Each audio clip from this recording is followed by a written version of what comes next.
Assalamualaikum warahmatullahi wabarakatuh. Halo teman-teman semuanya. Oke, sekarang kita akan melanjutkan kembali pembahasan materi yaitu MTCNA, dan sekarang kita akan membahas lebih lanjut terkait materi MTCNA. Sebelumnya kita sudah membahas tentang router OS dan juga router board. Sekarang kita akan lebih lanjut untuk membahas yaitu networking model. Pada pembahasan networking model ini akan terdapat 4 poin yang akan kita bahas ya teman-teman. Yang pertama adalah kita akan berkenalan, yaitu kita akan berkenalan dengan konsep dari networking model sendiri. Kedua, kita akan pahami lebih lanjut networking model apa saja sih yang disediakan. Dan selanjutnya ada enkapsulasi dan dekapsulasi, dan yang terakhir kita akan membahas social layer model. Oke, kita ke materi yang pertama terlebih dahulu. Sini pada konsep dari networking model sendiri, pertama-tama teman-teman pada pembelajarannya itu administrasi jaringan fundamental, pastinya teman-teman tahu ya apa itu jaringan komputer. Nah, di sini saya akan untuk terangkan lagi. Jaringan komputer adalah mengacu pada suatu perangkat komputasi yang bisa saling terhubung serta dapat bertukar informasi dan berbagi sumber daya satu sama lain. Jadi di sini dapat dikatakan sebagai jaringan komputer, jaringan satu ataupun jaringan lainnya itu dapat bertukar data dan juga berbagi informasi sumber daya satu sama lainnya. Jadi bila mana tidak dapat bertukar dan berbagi sumber daya, maka itu disebut adalah PC atau personal computer. Nah, pastinya di sini pada pembahasan administrasi jaringan fundamental, di sini kita tahu ya bahwasanya seperti tadi bahwa jaringan komputer mengacu pada perangkat komputasi yang saling terhubung. Nah, untuk saling terhubung tersebut ataupun bisa terjalinnya proses bertukar data tersebut, itu diperlukannya aturan teman-teman. Yang mana aturan tersebut itu mendefinisikan bagaimana kumpulan perangkat komputasi tersebut bisa saling berkomunikasi ya teman-teman. Jadi aturan ya teman-teman, agar bisa saling bertukar data dan informasi itu diperlukannya aturan. Nah, aturan tersebutlah yang disebut dengan networking model teman-teman. Jadi goals-nya si networking model ini dia bisa untuk mengkomunikasikan ataupun bisa mengkoneksikan antara vendor satu dan juga vendor yang kedua teman-teman. Nah, untuk saat ini teman-teman ya, ada dua networking model yang terkenal yaitu TCP/IP dan juga OSI. Teman-teman pasti tidak heran ya ataupun tidak asing. Oke, kita lanjut pada konsep yang kedua. Di sini sebelum diciptakannya networking model pada tahun 1974, IBM itu membuat networking modelnya sendiri dengan nama sistem arsitektur network ataupun sistem network arsitektur. Kekurangannya bila mana pada setiap vendor ini itu membuat versi networking modelnya sendiri, untuk bisa terhubung ke vendor lainnya itu tidak bisa teman-teman ataupun sulit. Kenapa? Karena mungkin saja vendor lainnya juga membuat dari networking modelnya sendiri teman-teman. Jadi dia per individunya membuat suatu networking model, sehingga networking model pada vendor satu dan juga networking model pada vendor kedua itu bisa tidak dapat terhubung satu sama lain. Nah, itu kekurangannya teman-teman bila mana networking model itu hanya bisa untuk digunakan per individu ataupun diperuntukannya saja. Nah, maka dari itu lahirlah networking model ataupun di sini setelah ada networking model sendiri, semua vendor yang menggunakan networking model yang sama dapat dipastikan bisa saling terhubung. Kenapa? Karena sebagai contoh di sini vendor satu adalah Mikrotik dan vendor kedua adalah Cisco teman-teman. Dia sama-sama menggunakan networking model tipe TCP/IP teman-teman. Pastinya Mikrotik dan juga Cisco ini bisa saling terhubung karena dia satu networking model teman-teman. Nah, jadi seperti itu ya untuk kelebihan dari bila mana kita menggunakan satu networking model yang sama pada setiap vendor teman-teman. Oke, di sini seperti yang saya terangkan sebelumnya bahwasanya OSI model dan juga TCP/IP merupakan networking model yang sangat terkenal sekarang ya. bisa lihat di sini kita slideshow terlebih dahulu. Oke, kita tunggu. Oke, jadi OC model sendiri dia diciptakan ataupun developernya adalah International Organization for Standardization, ataupun bisa singkatannya itu adalah ISO. Dan untuk TCP/IP sendiri, developernya adalah dibuat oleh US Department of Defense, ataupun singkatannya adalah DoD, teman-teman. Oke, jadi seperti itu ya untuk konsepnya. Dan sekarang kita bisa lanjut untuk membahas lebih terkait dengan networking models, yaitu TCP/IP models. Oke, teman-teman, kita lanjut membahas ya. Di sini kita akan membahas lebih lanjut terkait dari networking model. Dan sekarang kita akan membahas yaitu networking models jenis TCP/IP, teman-teman. TCP/IP atau IP model. Nah, dari awal kita tahu ya bahwasanya pada pembahasan model ini, pada networking model itu terdapat dua jenis. Yang pertama adalah OSI layer model dan juga TCP/IP layer model. Nah, di sini untuk goals ataupun tujuan utama dari setiap networking model ini yang sama ya teman-teman, yaitu untuk menghubungkan berbagai vendor yang berbeda, teman-teman. Nah, untuk bagian ataupun jenis dari TCP/IP sendiri merupakan jenis networking yang berfokus untuk bisa menghubungkan antar network yang berbeda ya teman-teman.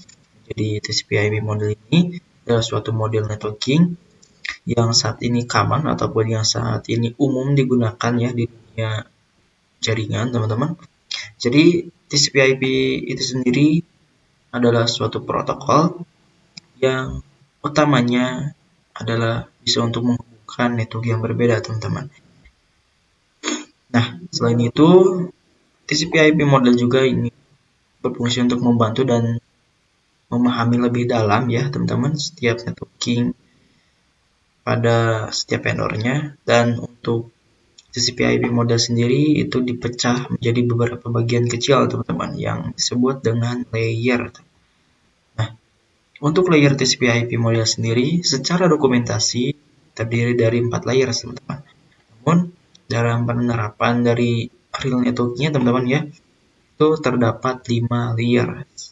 Ini adalah layer-layernya: application, transport, network, data link, dan physical. Saya akan coba slideshow. Oke, di sini terdapat 5 layer untuk secara real networknya ataupun dalam penerapan realnya.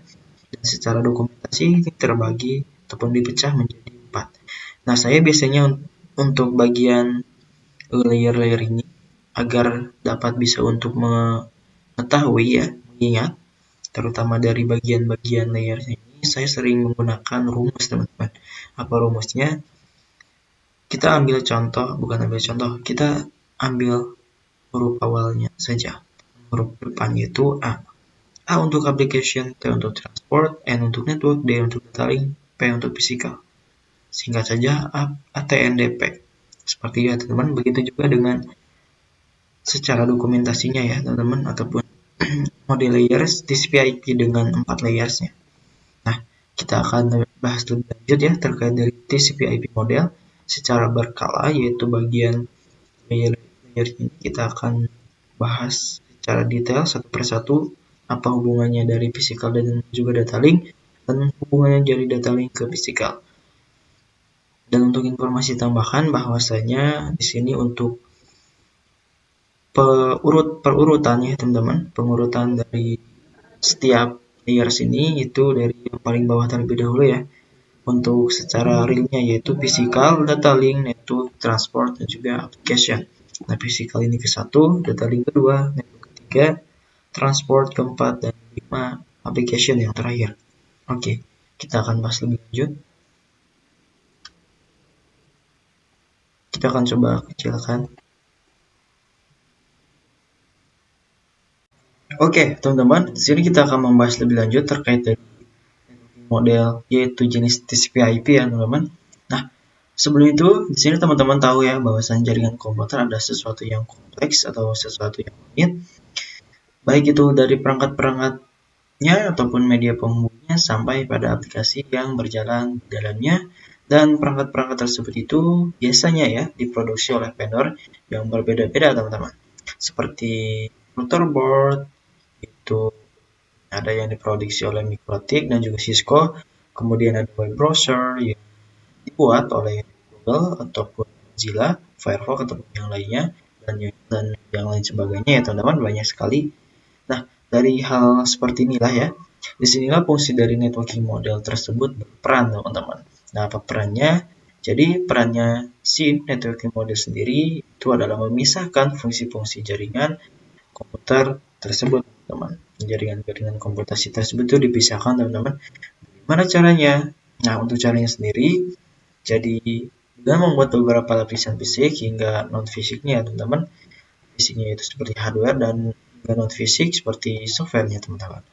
Pada setiap lapisan terdapat kumpulan-kumpulan ataupun sebuah aturan yang harus diikuti oleh setiap komponen agar dapat saling berkomunikasi dengan komponen yang lainnya teman-teman.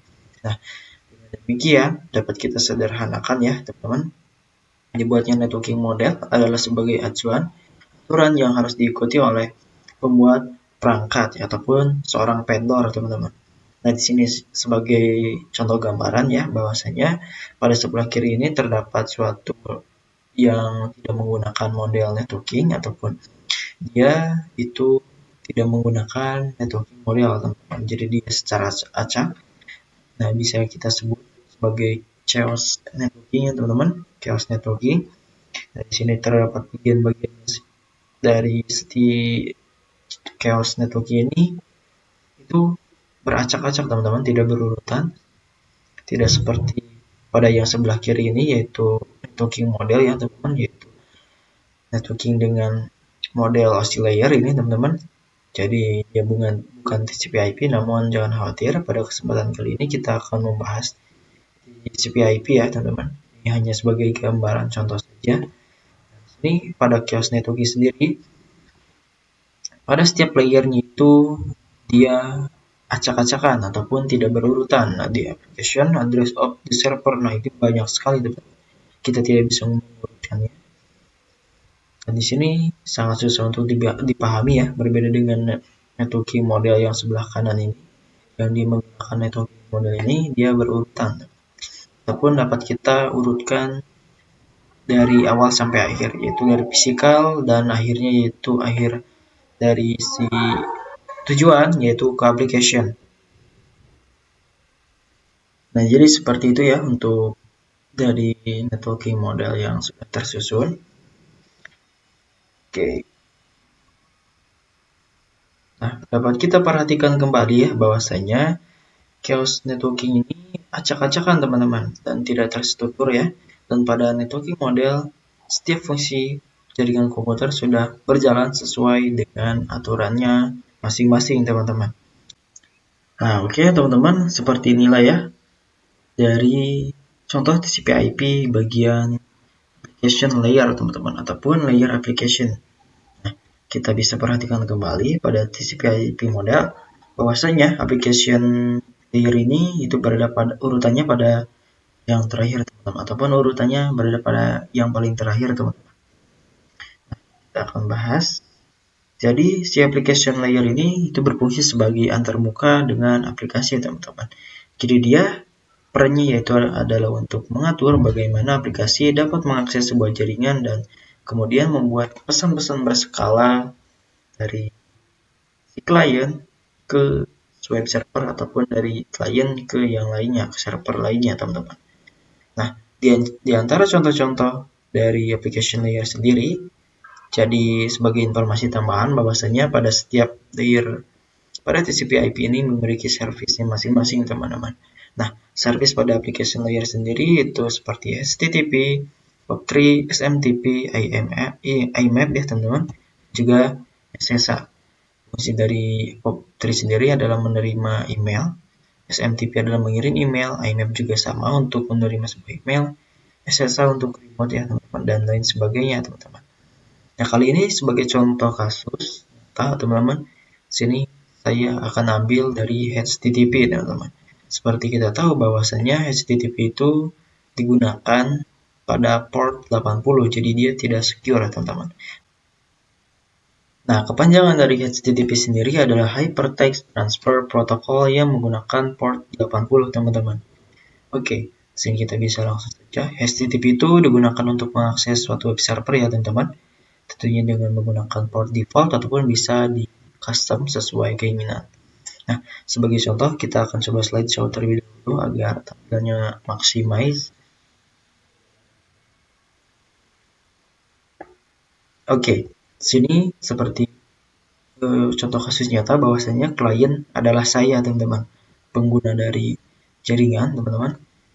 Si klien ini dia menginginkan untuk masuk ke sebuah website, contohnya website.com ya teman. Dia merequest ataupun ingin masuk ke website dengan nama website.com. Nah, setelah melakukan proses request, dia mengirimkan request tersebut ke web server teman-teman. Nah, dari si web server tersebut itu akan diproses terlebih dahulu. Ini sebagai contoh web server dari Google. Setelah dari Google, maka akan dikirim lagi ke web server tujuan teman-teman. Yang mana pada web server tujuan itu memuat HTTP header ataupun berupa data dan data lainnya teman-teman. Jadi dia berisi banyak data teman-teman. Dan bawah saja sebagai informasi tambahan bahwasanya ketika request website.com ini bila mana requestnya itu sukses ataupun tidak terjadi kesalahan, maka dia bisa dibilang adalah 200 oke teman-teman. Dan untuk jika requestan dari website tersebut itu tidak ditemukan ataupun error, maka hal tersebut bisa diungkapkan ataupun bisa kita simpulkan bahwa request tersebut adalah 404 error teman-teman. Outputnya seperti itu teman-teman. Bila mana outputnya sukses adalah 200 oke berupa tampilan dari web server sendiri, dan bila mana error itu adalah 404 atau 404 error teman-teman. Nah, jadi seperti itu ya untuk TCP/IP bagian application layer teman-teman.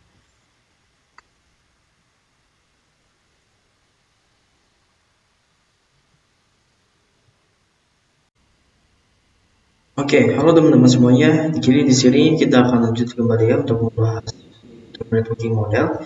Dan sekarang kita akan membahas bagian TCP/IP to layer transport layer teman-teman. Nah, sebelum kita sudah menyinggung dan membahas terkait dari application layer, yang mana ini merupakan layer terakhir ya pada TCP/IP. Sekarang kita akan membahas layer yang keempat, itu transport. Oke, fungsi dari transport layer sendiri adalah untuk menyajikan ataupun memberikan service ke application layer itu dengan metode transfer data teman-teman. Nah, sebenarnya pada application layer dia service-nya ataupun protokol-protokolnya itu terdapat banyak ya. Itu HTTP, POP3, SMTP, IMAP dan juga SSL dan yang lainnya teman-teman. Nah, sementara pada transport layer sendiri untuk protokolnya itu hanya terdapat dua saja teman-teman, yaitu protokol TCP dan juga UDP. Oke.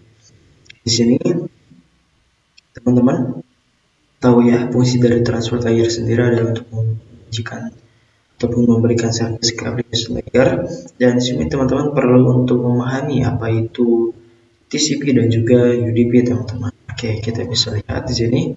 Nah, setelah kita tadi tahu transport layer itu apa, di sini kita akan mengolah-alik apa itu TCP dan juga UDP teman-teman. Nah, untuk TCP sendiri kepanjangannya dari yaitu Transmission Control Protocol teman-teman. Sementara untuk UDP sendiri adalah User Datagram Protocol.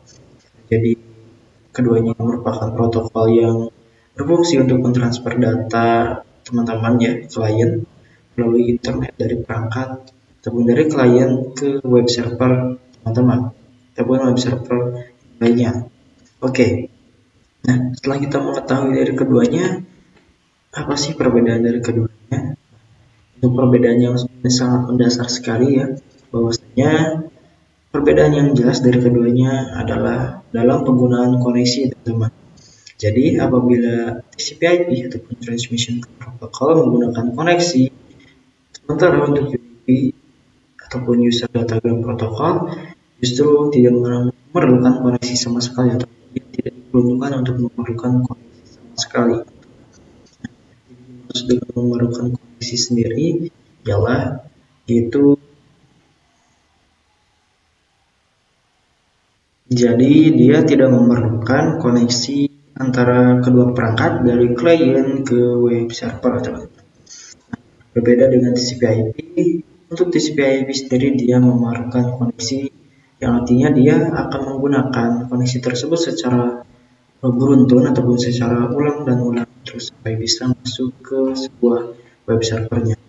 Oke, kita akan kembali ke slide. Kita ke buka untuk slide show-nya terlebih dahulu.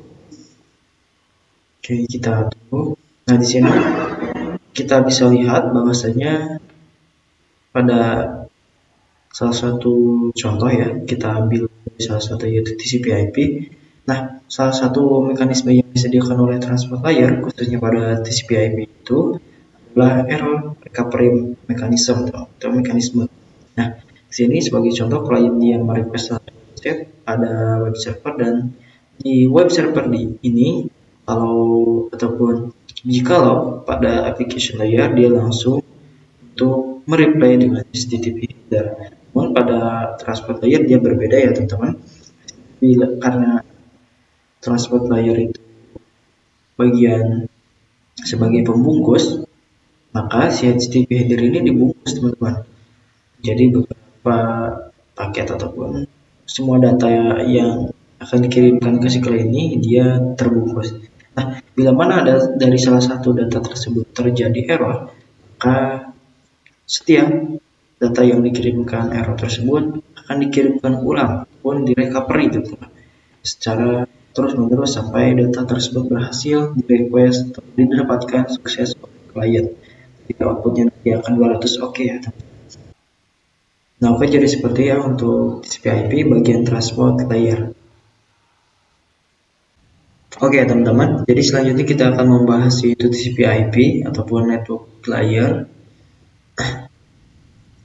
Oke teman-teman, jadi kita akan lanjut ya untuk membahas yaitu networking model bagian layer ketiga yaitu network layer.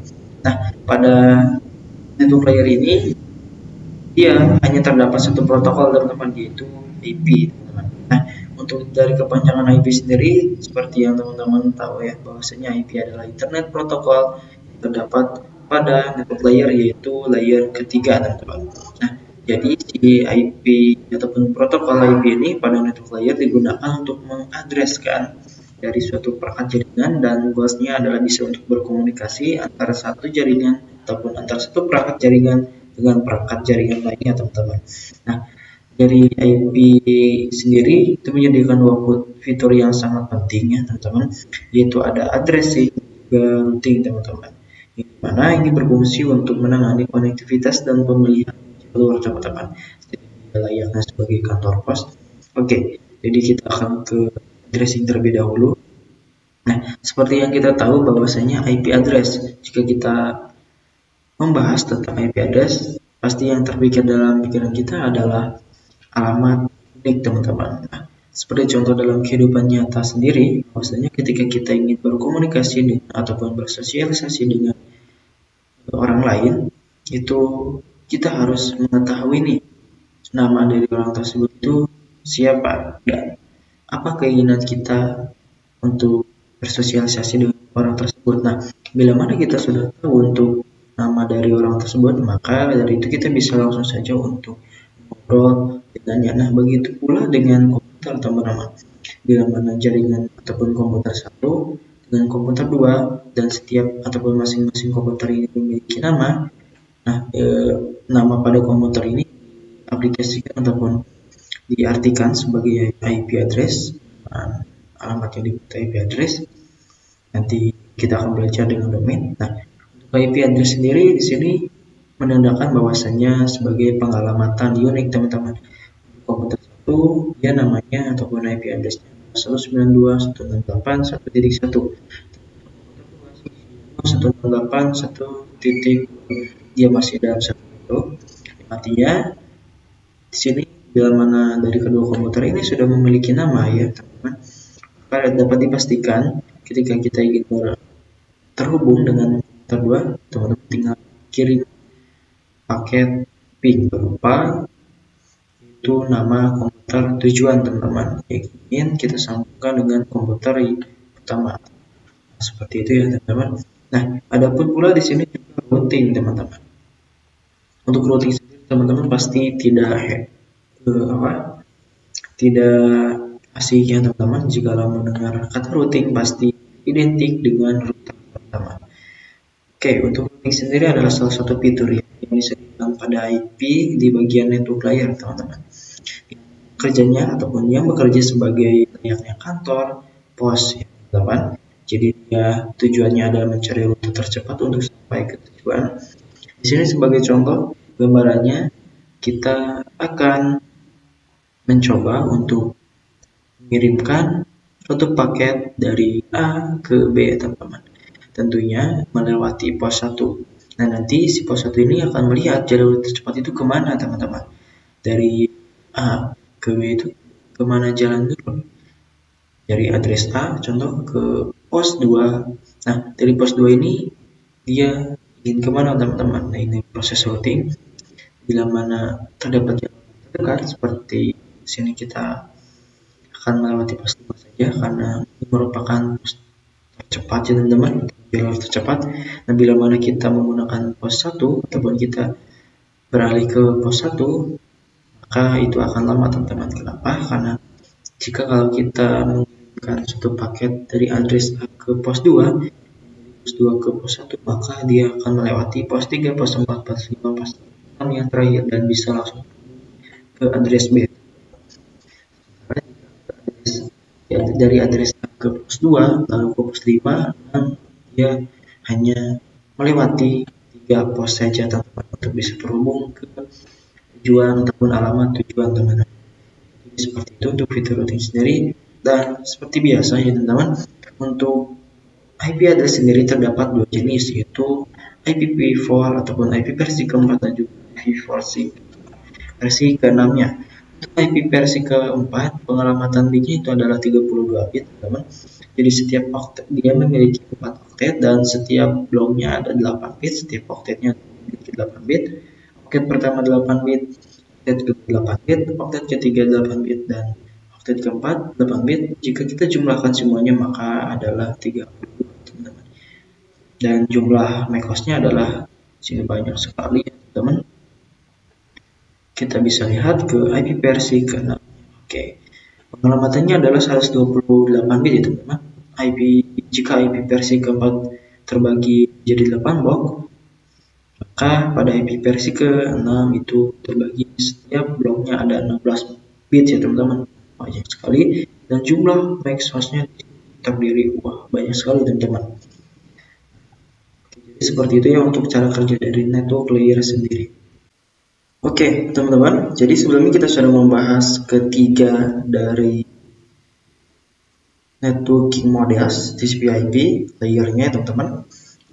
Yang pertama application, kedua transport, ketiga adalah network tadi yang sudah kita bahas sebelumnya, dan yang terakhir ini layer data link juga physical layer. Nah, jadi di sini saya akan membahas kedua layer sekaligus dalam satu video ini. Oke, kita bisa mulai dengan slideshow saja. Ya, teman-teman tinggal tunggu saja, tunggu. Oke, jadi di sini data link layer sendiri adalah mendefinisikan protokol yang dibutuhkan pada physical layer. Nah, kata kunci yang harus kita untuk pahami terlebih dahulu yaitu adalah physical layer. Di sini kegeser. Nah, apa sih itu physical layer, teman-teman? Jadi untuk physical layer sendiri adalah mendefinisikan cabling pada suatu jaringan komputer. Jadi dia adalah mendefinisikan ataupun mendeskripsikan secara jelas atau secara fisik apa yang digunakan untuk menghubungkan antar device satu dengan device yang lainnya, teman-teman. Nah, jadi sebagai contoh kita bisa untuk dulu saya Oke, kita bisa langsung cari saja perangkat komputasinya. Sebagai contoh kita akan ambil saja, kita akan cari komputer teman-teman. Oke, kita pakai yang Pro saja. Nah, Oke, seperti ini.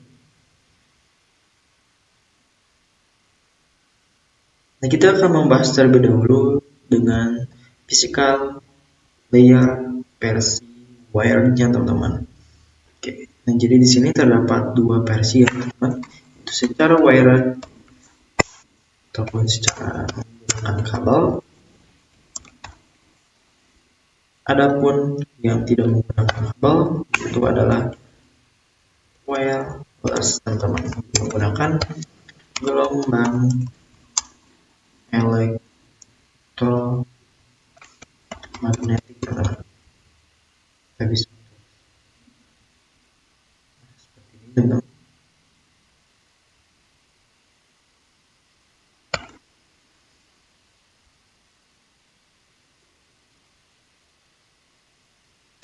Dia mendefinisikan sebagai gelombang elektromagnetik. Nah, di sini kita yang pertama terlebih dahulu yaitu secara wired ataupun secara kabel.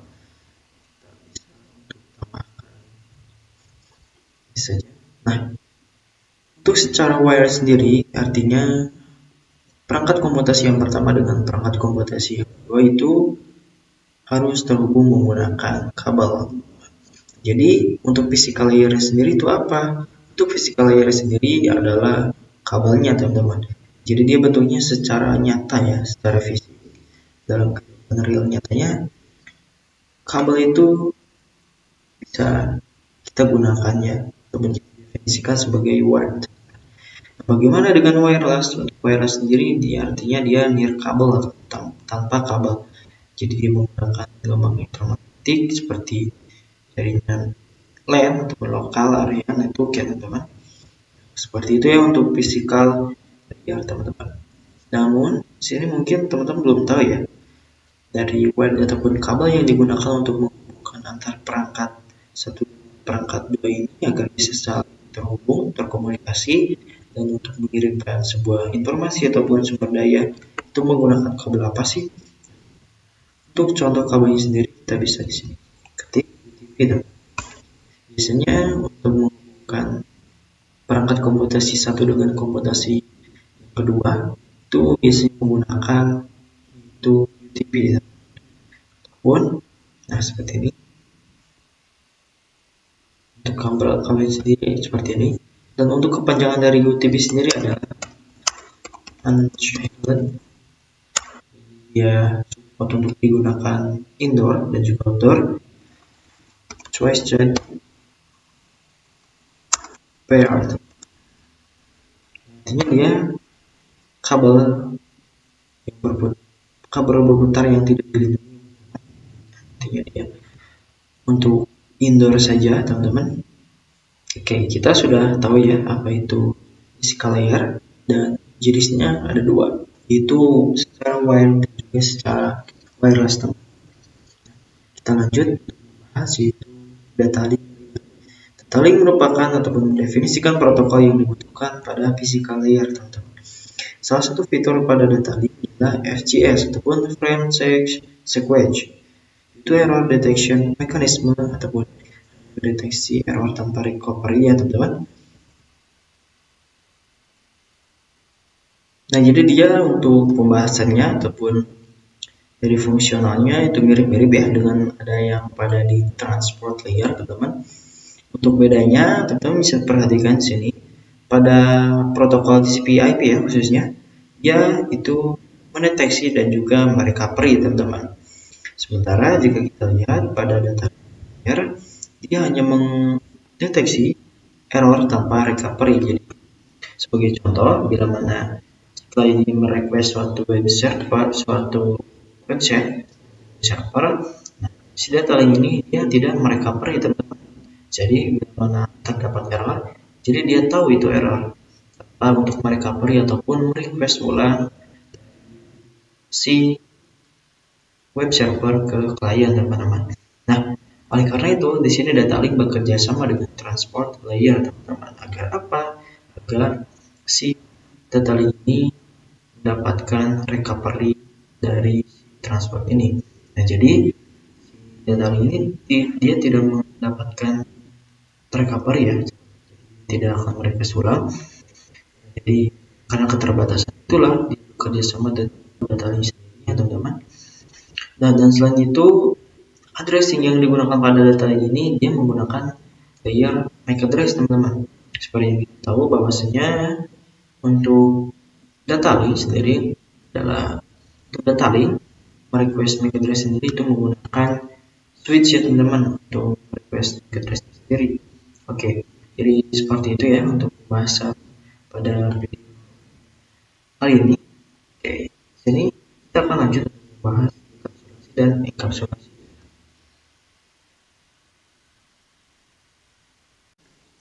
Oke, teman-teman semua, kita akan lanjut ya untuk membahas yaitu networking model teman-teman. Seperti yang saya sebutkan sebelumnya ya, bahwasanya terdapat dua open networking model ya yang sangat familiar pada saat ini dan tersedia, itu adalah TCP/IP dan juga OSI model teman-teman. Seperti yang saya sebutkan lagi sebelumnya bahwasanya untuk OSI model ARS ini ya itu umumnya digunakan untuk metode pembelajaran saja ya, tidak diterapkan namun untuk metode pembelajaran saja. Dan berbeda dengan TCP/IP, untuk TCP/IP dia familiar atau umum digunakan seperti pada vendor networking sekarang yaitu MikroTik, Cisco dan juga yang lainnya teman-teman. Nah, ada pun juga OSI ya untuk yang tidak bisa ya atau tidak digunakan lagi, akan tetapi pembelajaran basic fundamental yang memang harus mendalam pembahasannya sebelum ke materi yang lebih lanjut. Sini OSI model sendiri itu terdapat 7 layer teman-teman. Nah, jadi apa sih dari fungsi setiap layer pada model OSI sendiri? Untuk fungsi dari nah mungkin di sini teman-teman bertanya-tanya ya, setelah kita mengetahui dari model OSI sendiri itu apa dan sekarang layer apa saja sih yang terdapat pada OSI model ini ataupun ini dan fungsinya seperti apa. Oke, untuk pertama-tama yaitu application layer ya teman-teman. Jadi dia fungsinya seperti biasa untuk memproses data dengan bits berdasarkan protokolnya ya teman-teman. Seperti biasa ada HTTPS, HTTP, DNS dan juga SMTP. Dan setelah itu untuk presentation dia mengenkripsi dan deskripsi serta mengekapsulasi dan dekapsulasi data itu SSL teman-teman. Dan yang selanjutnya ada session ya, jadi dia mengatur koneksi pengirim dan penerima dalam sesi waktu dan jalur data yang dikirim teman-teman.